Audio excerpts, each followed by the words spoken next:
చేస్తూనే ఉన్నాడు. అవే బుడ్డర్కాను మాటలు, అవే బుద్ధి లేని చేష్టలు. పనులు చూస్తే ఏ బుద్ధున్నోడు చేసే పనులు కావాయి. మాటలు చూస్తే మామూలుగా మనిషి అనేవాడు మాట్లాడే మాటలు కూడా కావు. అలాంటి వ్యక్తి తినిపారేసిన ఇస్తారాకు సుడిగాలికి లేచినట్టు పైకి లేచి ఓ ముఖ్యమంత్రి హోదాలో ఆ హోదాను కూడా మర్చిపోయి మాట్లాడుతున్న తీరు మనం చూసాం. ఆయన మాట్లాడేటప్పుడు కనీసం కేసీఆర్ లాంటి వ్యక్తి యొక్క వయసుకు కూడా గౌరవించే పరిస్థితుల్లో లేడు. ఆయన ముఖ్యమంత్రి పదవి రాజ్యాంగానికి అతీతమైందన్నట్టు, తన మాటే శాసనమైనట్టు, ఆయన ఒక రాజు అయినట్టు మాట్లాడుతూ నేను ఏమైనా చేయగలను అనే ఒక అహంకారంతో, దురహంకారంతో ప్రవర్తిస్తున్న తీరు కూడా కనపడుతూ ఉంది. ఇంతకంటే నియంతలు గాలిలో కొట్టకపోయారు తప్ప ఎవరు రాజకీయాల్లో ఈ టైప్లో మిగలలేదు. ఈయన ఆశ్చర్యకరం ఏంటంటే నియంతలా ఉంటాడు, ధైర్యవంతులా కనపడతాడు, అత్యంత పిరికి వ్యక్తి. ఒక పక్క బీజేపీని బెదిరిస్తాడు, మరొక పక్క పోయి కాళ్ళు పట్టుకుంటాడు. ఒక పక్క బీజేపీని విమర్శిస్తాడు, మరొకసారి పోయి బీజేపీతోనే అంటగాగుతాడు.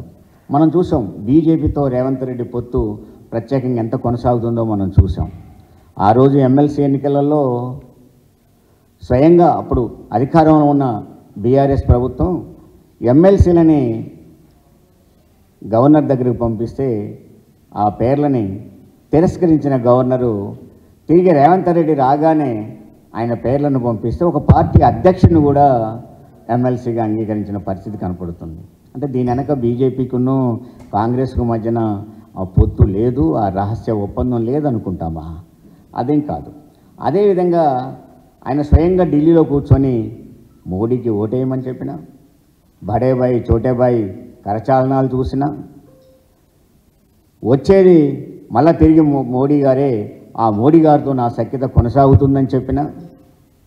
అంటే కాంగ్రెస్ ముఖ్యమంత్రి అయి ఉండి, కాంగ్రెస్ పార్టీ తరపున ముఖ్యమంత్రిగా ఉండి బీజేపీని ఎంత అంటగాగుతున్నాడో మనకు స్పష్టంగా అర్థమవుతోంది. తిరిగి ఇప్పుడు ప్రత్యక్షంగా కేసీఆర్ గారి ఎన్నికల ప్రచారాన్ని 48 గంటలు ఆపడంలో ఇది తెర మీద కనపడ్డది కాంగ్రెస్ రేవంత్ రెడ్డి అయినా తెర వెనక ఉన్నది మాత్రం మోడీయే. వాళ్ళిద్దరి మధ్యన ఉన్న ఒప్పందమే. కేసీఆర్ గారు ఎప్పుడైతే ప్రజల్లోకి వెళ్ళాడో కాంగ్రెస్ బీజేపీలలో ఒక వణుకు ప్రారంభమైంది. ఆయన బస్సు యాత్ర ప్రారంభించిన తర్వాత జనంలో వచ్చిన స్పందన చూసిన తర్వాత రెండు పార్టీలకు చెమటలు పడుతున్నాయి. ప్రధానంగా రేవంత్ రెడ్డికి చెమటలు పడుతూ ఉన్నాయి. ఎందుకని రేవంత్ రెడ్డికి చెమటలు పడుతున్నాయి అంటే, రేవంత్ రెడ్డి అనేది ఒక కుప్ప మీద కూర్చున్న కోతి లాంటి వాడు. ఆ కుప్ప అయింది కాదు, అది కాంగ్రెస్ పార్టీ కుప్ప. దాని మీద ఒక కోతి వాలినట్టు వాలాడు తెలుగుదేశం పార్టీ నుంచి వచ్చి. అలాంటి వ్యక్తి తిరిగి పార్లమెంటు ఎన్నికలలో కేసీఆర్ గారి ప్రజా ప్రపంచంలో కొట్టుకొని పోతే తిరిగి నన్ను ముఖ్యమంత్రిగా ఈ కాంగ్రెస్ పార్టీ ఉంచదు అనే విషయం ఆయనకు తెలుసు. కాంగ్రెస్లో ఇప్పటికే 3 గ్రూపులు ఉన్నాయి. 1 అసలు కాంగ్రెస్ ఉంది, 2 రేవంత్ రెడ్డి దొంగ కాంగ్రెస్ ఉంది, 3 తుమ్మల నాగేశ్వరరావు గారి తెలుగుదేశం కాంగ్రెస్ ఉంది, 4 మన శ్రీనివాసరెడ్డి గారి జగన్ కాంగ్రెస్ ఉంది. ఈ 4 కాంగ్రెస్ల కలయికలో ఏ కాంగ్రెస్ అధికారాన్ని చేబుక్కించుకొని నన్ను వెళ్ళగొడుతుందో అనే భయం వెంటాడుతోంది. ఇది నిజం జరగబోయేది కూడా. పార్లమెంట్ ఎన్నికలలో క్షేత్రస్థాయికి పోయి ప్రజల్లో చూస్తే కాంగ్రెస్ పార్టీ అనగానే ఉమ్మేస్తున్నారు ప్రజలు. తిట్టకుండా తిడుతూ ఉన్నారు. ఏ వ్యక్తి అయినా ధైర్యంగా చేసి ప్రజల్లోకి వెళ్ళి కాంగ్రెస్కు ఓటు అడుగుదామని ధైర్యం చేసే పరిస్థితిలో పోవడం లేదు. రైతుల కాడికి పోతే రైతులు తిడుతూ ఉన్నారు, ముసలోళ్ళ దగ్గరికి పోతే ముసలోళ్ళు తిడుతున్నారు, అయ్యా నా జనవరి పెన్షన్ ఏది అని. ఒక ఆయన ఈ మధ్య మా దాంట్లో నుంచే ఒక సర్పంచ్ స్థాయిలో ఉన్న వ్యక్తి పార్టీ మారి కాంగ్రెస్లోకి పోయాడు. పోయి ఆ ఊళ్ళో ఉన్న వ్యక్తి దగ్గరికి పోయి నువ్వు కూడా కాంగ్రెస్లో రా అంటే నువ్వు కూడా కూర్చోమని కూర్చోబెట్టి, నాకు 60,000 రైతు బంధు వచ్చేది ఇప్పుడు రావడం లేదు, ఆ 60,000 రూపాయలు ఇచ్చింది కానీ ఈ నుంచి కదులు లేకపోతే కదలబాకని కూర్చోబెట్టిన పరిస్థితి కనపడింది. అంటే జనంలో ఒక కసి ఉంది. ఈ కసితో కాంగ్రెస్ని ఎక్కడి దాకా గెలుగుతారో మూడో స్థానం దాకా ఎదుగుతారు అనేది స్పష్టంగా మనకు కనపడుతూ ఉన్నది కాంగ్రెస్ పరిస్థితి. ఈ కాంగ్రెస్ పరిస్థితి ఇలా ఉన్నప్పుడు రేవంత్ రెడ్డిని ముఖ్యమంత్రిగా కొనసాగించే పరిస్థితే లేదు. అది కాంగ్రెస్ పార్టీ అధికారంలోకి ఉంటుందా అని ఒక క్వశ్చన్ అయితే, అసలు కాంగ్రెస్ పార్టీ అధికారంలో ఉంటే రేవంత్ రెడ్డి ముఖ్యమంత్రిగా ఉంటాడా, వాళ్ళు ఉంచుతారా అనేది రెండోది కనపడుతూ ఉంది. ఎందుకని రేవంత్ రెడ్డి మాటలని మనం చూసాం కదా, ఎంతవరకు ఇంటి వెనక బంగారం ఇంటి ముందు బంగారం, కానీ ఆయన మేనిఫెస్టో కూడా రిలీజ్ చేశాడు. ఆ మేనిఫెస్టోలో చూస్తుంటే ఏమన్నా ఇంటి వెనక బంగారం ఇంటి ముందు బంగారం, కానీ ఇంట్లో మాత్రం ఆ పిల్లగారి ముడ్డికి మాత్రం షెడ్ లేదయ్యా, అందుకని కనపడ్డోని షెడ్డల్లా గుంజుతాను అంటున్నాడు.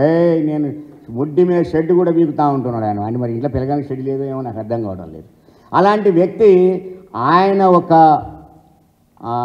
6 గ్యారంటీలు, 13 హామీలు, 420 వాగ్దానాలు, మళ్ళా సెంట్రల్గా నుంచి కాంగ్రెస్ పార్టీ అదొక 5 గ్యారంటీలు, తిరిగి మళ్ళా తెలంగాణకు ప్రత్యేకమైన మేనిఫెస్టో. ఏంటిది? ఇది భ్రమలు గొల్పడమా, మోసం చేయడమా? ప్రజలంటే ఏమనుకుంటున్నారు, గొర్రెలు అనుకుంటున్నారా ఏంటి? అంటే ఇష్టం వచ్చిన హామీలను ఇచ్చేసి, నువ్వు ఇచ్చిన వాళ్ళు ఏ హామీ ఇచ్చావు, ఏ హామీ అమలు చేస్తావు? ఇవాళ మహిళలకు ఇస్తున్నారు 2,500 రూపాయలు, నెలకి ఇచ్చినోని కాదు. 4,000 రూపాయలు పెన్షన్ ఇస్తానన్నది 4,000 రూపాయలు పెన్షన్ ఇచ్చిన వాళ్ళు కాదు. ఇవాళ మేము బహిరంగ సభకు పోయి, అయ్యా మేము 2,000 పెన్షన్ ఇచ్చాము, మరి కాంగ్రెస్ పార్టీ రేవంత్ రెడ్డి 4,000 పెన్షన్ ఇస్తానంటాను కదా, 4,000 పెన్షన్ ఇచ్చి తీసుకున్న వాళ్ళు ఏమో కాంగ్రెస్కి ఓటేయండి, 2,000 పెన్షన్ ఇచ్చిన వాళ్ళు తీసుకున్న వాళ్ళేమో మాకు ఓటేయండి, ఎవరు 2,000 పెన్షన్ తీసుకున్నారో చేతులు ఎత్తానంటే మొత్తం 2,000 రూపాయలు తీసుకున్న 4,000 రూపాయలు ఒక్కరికి కూడా రాలేదు. మరి ఎవరికి ఓటేయాలి? నేను ఇవాళ రేవంత్ రెడ్డిని అడుగుతున్నాను, నువ్వు ఎవరైతే 4,000 రూపాయలకు పెన్షన్ ఇచ్చినావో ఆయన దగ్గరికి పోయి ఓటు అడుగు, మిగతా వాళ్ళ దగ్గరికి పోయి ఓటు అడిగే హక్కు కూడా నీకు లేదు అని చెప్తా ఉన్నా నేను. నీకు 500 రూపాయల బోనస్ ఏమైంది? మొత్తం ధాన్యం కొనుగోలు ఏమైపోయినాయి? లాస్ట్ కరెంట్ అండి, బహిరంగ సభలు ఇలాగే ఉన్నాం, చక్కర కరెంటు పోతూ ఉంది. మళ్ళీ 10 నిమిషాలు కూర్చుంటే అప్పుడు కరెంటు, మళ్ళీ 10 నిమిషాల్లో మళ్ళీ కరెంటు పోతుంది. ఇంత ఘోరమైన, ఇంత వైఫల్యంతో ఉన్న ప్రభుత్వాన్ని ఇదే చూస్తాను నేను. ఒక అవగాహన లేదు, పాడు లేదు, పరిపాలన అవగాహన లేదు, ఒక విధంగా ప్రజలపై అవగాహన లేదు, ఒక సంక్షేమంపై అవగాహన లేదు, ఇష్టం వచ్చినట్టు పరిపాలన చేస్తున్న తీరు కూడా మనకు కనపడింది. నేను ఇంకొకటి కూడా అడుగుతున్నాను రేవంత్ రెడ్డి గారిని. రేవంత్ రెడ్డి గారు ఈ మధ్య మీసాలు తొడగొచ్చిండు ఒకటి ఛాలెంజ్. ఏం ఛాలెంజ్? నేను ఆగస్టు 15 లోపల నేను 2 లక్షల రూపాయలు రుణమాఫీ చేస్తాను అని. దానికి హరీష్ రావు గారు సవాల్ చేశాడు. ఏమని? మీరు కనుక ఆగస్టు 15 లోపు కనుక రుణమాఫీ చేస్తే నేను నా ఎమ్మెల్యేగిరికి రాజీనామా చేస్తా అన్నాడు. సరే, ఛాలెంజ్ అంటే ఛాలెంజ్. ఆయన స్వయంగా రాజీనామా లేఖను తీసుకుపోయి విలేకరుల సమక్షంలో సీనియర్లకు ఇచ్చాడు. నేను అడుగుతున్నా రేవంత్ రెడ్డిని, ఇప్పుడు నువ్వు ఛాలెంజ్ కట్టుబడి ఉన్నావా లేదా? నువ్వు ఆ ఛాలెంజ్లో ఉన్నావా లేవా? నిజంగానే కనుక నువ్వు ఆ ఛాలెంజ్లో ఉంటే నీ రాజీనామా పత్రం ఎందుకు ప్రజల దగ్గరికి రాలేదు? నీ రాజీనామా పత్రం కూడా పంపించు. హరీష్ రావు గారు ఎవరికైతే ఆ రాజీనామా పత్రం ఇచ్చాడో నువ్వు అదే రాజీనామా పత్రాన్ని నువ్వు కూడా ఇవ్వు. ఆ ఇద్దరిని 2 రాజీనామాలు ఒక్కడే ఉంటాయి.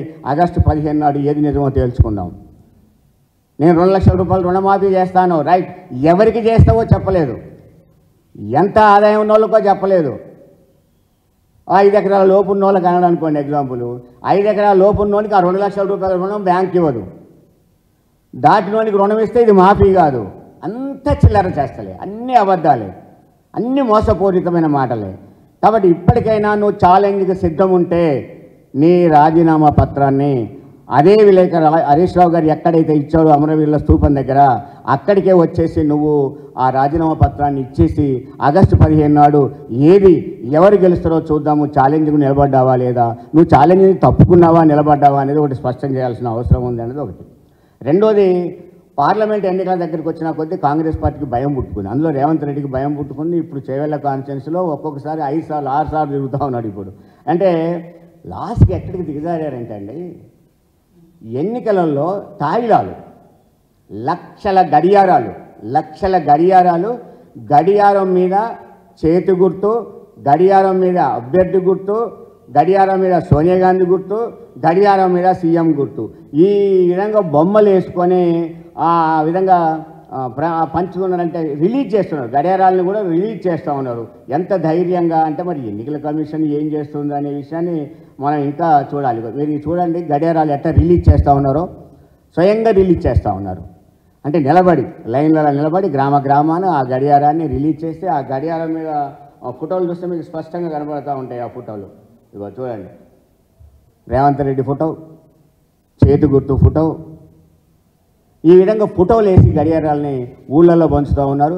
ఇంత మబ్బ పెట్టే ప్రయత్నం కూడా చేస్తూ ఉన్నారు అనేది కూడా మనకు కనపడుతూ ఉంది. అయితే మరి ఎన్నికల కమిషన్ ఏం చేస్తూ ఉంది? కంప్లైంట్లు ఇచ్చిన వాటిని ఏం చేస్తూ ఉంది? రేవంత్ రెడ్డి భాష మీద బీఆర్ఎస్ పార్టీ 8 కంప్లైంట్లు ఇచ్చింది. ఒక్కదానికి కూడా చర్య లేదు. మరి రేవంత్ రెడ్డి మాటలు సుభాషితాలుగా వినపడుతున్నాయో నాకు అర్థం కావట్లేదు. పొద్దున్నే ఏమన్నా ప్రత్యేకమైన మంత్రం చదువుతున్నాడో ఆయన అర్థం కావట్లేదు. ఆయన మాటలు మాత్రం ఆయన పేగులు తీసి మెడకేస్తాను అనుకున్నా. ఇవాళ ఒక మంత్రి మాట్లాడుతూ అంటున్నారు ఏమనంటే, మా కార్యకర్తలు ఒక్కొక్కరు 10 ఓట్లు వేస్తారు అంటే అర్థం ఏంటండి? ఒక్కొక్కరు 10 ఓట్లు వేయడం అంటే అర్థం ఏంటి? అంటే 9 ఓట్లు మేము దౌర్జన్యంగా దొంగ ఓట్లు వేస్తామనా? దొంగ ఓట్లు వేయమని ఒక మంత్రి పిలిపించిన తర్వాత వాళ్ళు ఏ స్థాయిలోకి దిగజారుతూ ఉన్నది కాంగ్రెస్ పార్టీ అనేది మనం అర్థం చేసుకోవాల్సిన అవసరం ఉన్నది. దాని తర్వాత ఆయన ఒక మాట అన్నాడు. ఆయన సిద్దిపేటలో శనిని వదిలిస్తాడట. అరే బుడ్డరకాన్, నువ్వే తెలంగాణకు పట్టిన శని. తెలంగాణ ప్రజలు ఈ శనిని ఎప్పుడు వదిలించుకోవాలని చూస్తూ ఉంటే నువ్వు పోయి మరొక్కసారి కూడా ఎక్కడ శనిని వదిలిస్తావా? నువ్వే ఈ తెలంగాణకు పట్టిన పెద్ద శని. మొదటి నుంచి అదే నీ పాత్రే శని పాత్ర. అలాంటి వ్యక్తిని ఎప్పుడు వదిలించుకుందామా, పార్లమెంట్ ఎన్నికలు వస్తాయి, ఎప్పుడు దీన్ని 3వ స్థానానికి పంపిద్దామని ప్రజలు ఎదురు చూస్తూ ఉంటే నేను శని వదిలిస్తూ అంటున్నాడు. ఈ మధ్యకాలంలో ప్రధానమంత్రి గారు కూడా ఒక మాట అన్నాడు, ఇవాళ తెలంగాణలో ఆర్ఆర్ ట్యాక్స్ నడుస్తుంది అని. ఇదే నిజమైనది. ప్రధానమంత్రి మాట మీద నిలబడగలిగితే, బీజేపీకి కాంగ్రెస్కు మధ్యన అంతర్గతంగా పొత్తు లేదని నమ్మినట్లయితే ఇమీడియట్గా ఆర్ఆర్ ట్యాక్స్ మీద ఎందుకని సిబిఐ ఎంక్వైరీ చేయరు? ఎందుకని రేవంత్ రెడ్డికి నోటీసులు పంపరు? అంటే ఆర్ఆర్ ట్యాక్స్ అనేది నువ్వు చెప్పేది అబద్ధం అనుకుంటున్నావా? లేకపోతే ఆర్ఆర్ ట్యాక్స్ లేదనుకోవాలనా? ఉంటే నువ్వు ఎందుకు నోటీసులు పంపడం లేదు? ఉన్నదన్నది మాత్రం స్పష్టం, ప్రజలందరికీ కూడా తెలిసిన విషయం. ఇవాళ పరిపాలన అంతా డబ్బు చుట్టే తిరుగుతూ ఉంది. మరి అలాంటి పరిస్థితులలో నువ్వు ఎందుకని రేవంత్ రెడ్డికి నోటీసులు పంపడం లేదు అని అడగాల్సి వస్తాం.